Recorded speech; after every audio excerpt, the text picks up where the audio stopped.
Radhe Radhe, Jai Shrikrishna. Welcome to my channel. এই সপ্তাহে একটা ব্লগ করতে পারিনি। আজকে শনিবার, স্যাটারডে, বৃষ্টির দিন। কালকে থেকে মেঘলা করেছে, বৃষ্টি হচ্ছে। সকাল সকাল আমি রান্নায় ব্যস্ত হয়ে গেছি। এই বছরে প্রথম শুক্তো বানাচ্ছি। সজনের ডাঁটা, এখন তো ডাঁটার সময়, শুক্তো খাওয়ার সময়। সারা বছর তো পাওয়া যায় নাজনা, কিন্তু নাজনা শুক্তো তো অত ভালো টেস্ট হয় না। সজনের ডাঁটা শুক্তো সব থেকে ভালো টেস্ট হয়। আর গরমের দিনে বেস্ট সবজি এটা, সব থেকে ভালো সবজি, ঠান্ডা সবজি সজনা। শীতের সবজি থেকে গরমের সবজি, যতগুলো গরমের সবজি প্রত্যেকটা সবজি উপকারী সবজি। শীতের দিনে সবজিতে সব রোগ রোগ ব্যাধি ছড়ায়, বাঁধাকপি, ফুলকপি, মূলো। কিন্তু গরমকালে যে সবজিগুলো, প্রত্যেকটা সবজি ঠান্ডা সবজি। ঝিঙে, পটল, সজিনা, কাটোয়ার ডাঁটা, কাঁচকলা, এগুলো সবই ভালো ভালো সবজি। প্রত্যেকটা সবজি খাওয়ার মতন সবজি। অনেকদিন পরে আমি শুক্তো রান্না করছি। করা হয় না, কারণ শুক্তোতে তো অনেক ঝামেলা, অনেক রকম সবজি লাগে। এদিকে ভাত চড়িয়েছি, এক তরকারি ভাতই রান্না করব, শুক্তো আর ভাত। ভেবেছিলাম আর একটা কিছু করবো, কিন্তু শুক্তো করতে করতে সময় চলে যাবে, পেরে উঠবো না।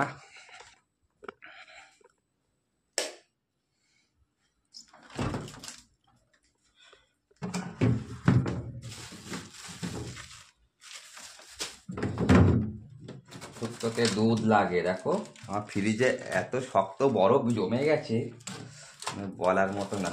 দুধ বার করবো কি করে?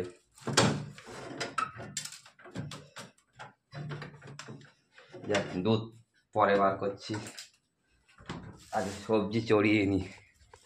এসছো? না, বিশাখা কি করতে দেখলি? কাজ করছে দেখলাম। শুক্তোতে একটু মোটা মোটা ডাটা দিলে ভালো হয়।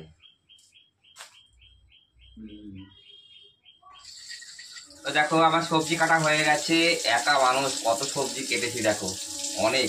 কেন, শুক্তোতে অনেক রকম সবজি লাগে না, সব কিছু অল্প অল্প দিতে দিতে হয়ে গেছে। এমনি তো আমি সবজি খুব মানে একটু ভালোবাসি, আর বেশিও খাই, ভাত কম খাই।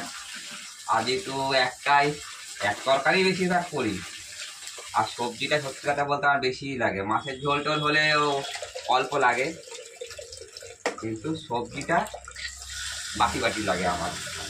তার মধ্যে কারখানায় একসাথে খায়, তো একটু বেশি করে নিতে হয়। আর শুক্তোর কথা শুনলে যে সবাই একটু খেতেই চাইবে। দেখো আমি কী কী দিয়েছি এর মধ্যে, সবাই তো জানে শুক্তোর মধ্যে কী দেয়। আমি একটা এক্সট্রা জিনিস দিয়েছি, পটল। পটল কিন্তু শুক্তোতে দেয় না, কিন্তু তথাপি আমি দিয়েছি আজকে। কাঁচকলা, বেগুন, আলু, উচ্ছে, সজিনার ডাঁটা, পেঁপে, এইগুলোই হচ্ছে শুক্তোর মেন সবজি। আর দেবো বড়ি, গোটা গোটা বড়ি। বড়ি ছাড়া তো, বড়ি আর সজিনার ডাঁটা, এই দুটো জিনিস ছাড়া শুক্তো তো হবেই না। দেখো ধীরে ধীরে বৃষ্টি পড়ছে। বৃষ্টির সিজনে আমার ভালো লাগে, কোনো ব্যাপার না। সব থেকে বিরক্তকর আমার গরম। আর এখন তো দুটো সিজন হয়ে দাঁড়িয়েছে, দুটোর মধ্যে তো একটা শীত আর একটা হচ্ছে গরম। শীত তো কয়েকদিনের জন্য পড়ে, কিন্তু গরম পড়বে 8 মাস, সেই পুজো অবধি। অক্টোবরের লাস্টের দিকে গিয়ে একটু গরম কমবে। বৃষ্টি হোক, আমার কোনো ব্যাপার না, কিন্তু কি বৃষ্টি হলে যারা বাইরে কাজ করে, রাজমিস্ত্রি, নানা রকম যারা কাজ করে, ওদের খুব প্রবলেম হয়। আমার ভালো লাগলে তো হবে না, সবারই একটা কর্মজীবন আছে, সংসার চালানোর একটা ব্যাপার আছে। যাই হোক, আমার বৃষ্টি ভালো লাগে, বৃষ্টি শীত ঠিক আছে, কিন্তু গরমে আমি খুব অসুস্থ হয়ে যাই। আজ আমি ফুড ব্লগার হয়ে গেছি।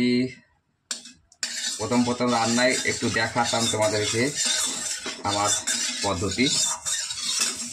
ভালো পারি না, কিন্তু যেটুকুন পারি তোমাদের সামনে তুলে ধরি। তো দেখো অনেকদিন পরে তোমাদেরকে সিম্পল একটা রান্না দেখাচ্ছি। তোমরা ভাবছো বাবা শুক্তো রান্না কে না পারে, কিন্তু যাই হোক,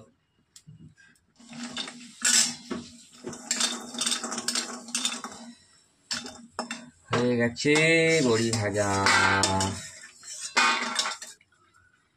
শুক্তোতে ঝাল দেয় না সবাই জানে, তার জন্য দুটো শুকনো লঙ্কা ফোড়ন দেবো, দিচ্ছি একটু রাঁধুনি, একটা তেজপাতা,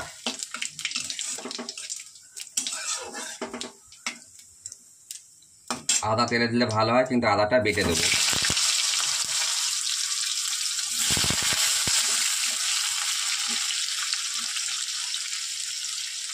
এইদিকে বেটে নিচ্ছি সাদা সর্ষে, পোস্ত আর আদা, অল্পই দিয়েছি, কেন বেশি একটা মশলা আমি খাই না। তো দেখো আমার আলুগুলো লাল লাল করে ভাজা হয়ে গেছে। এবারে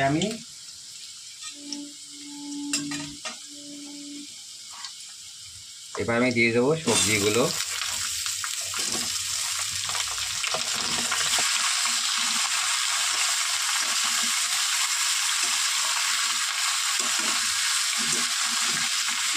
এরপর আমি দিয়ে দেবো আন্দাজ মতো নুন, একটু হলুদ। নেমন্তন্ন বাড়ি, অকেশন বাড়ি শুক্তোতে হলুদ আর ঝাল তো দেয় না, কিন্তু আমার যেহেতু একটু ঘরোয়া রান্না তাই আমি অল্প একটু হলুদ দেবো। জানোই তো বাঙালিদের একটুখানি রং টং না হলে খেয়ে পোষায় না, আমি সামান্য একটু হলুদ দিচ্ছি। আর দেবো আন্দাজ মতো চিনি।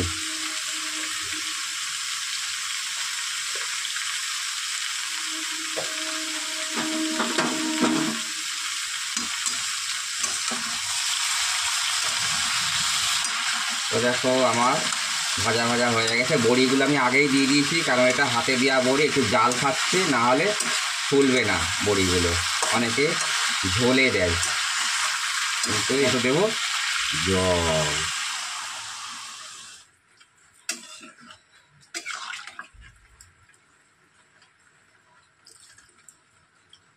একটু চাপাটি দিই, ফুটতে থাকুক।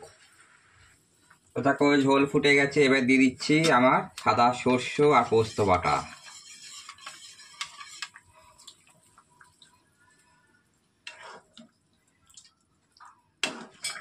তো দেখো আমার জায়গায় চলে এসছে, আমার নামানোর সময় চলে এসছে। এবার নামানোর আগে দিচ্ছি আমি রাঁধুনি বাটা একটু,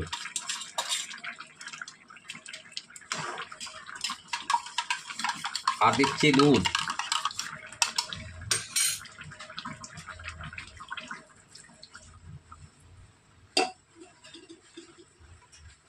ব্যাস আর 2 মিনিট ঢাকা দেবো, আমার শুক্তো কমপ্লিট। তো দেখো আমার শুক্তো রান্না কমপ্লিট পুরো। কি দারুণ হয়েছে, ঘরোয়া শুক্তো রান্না। তোমরা এরকমভাবে করে খেও, আর একটু কমেন্টস করো, ছোট ছোট ক্রিয়েটারদের একটু জায়গা দাও তোমাদের মনে। তো কেমন লাগলো একটু পারলে সাবস্ক্রাইব করো আর একটু কমেন্টস করো। তো bye bye, see you, I love you.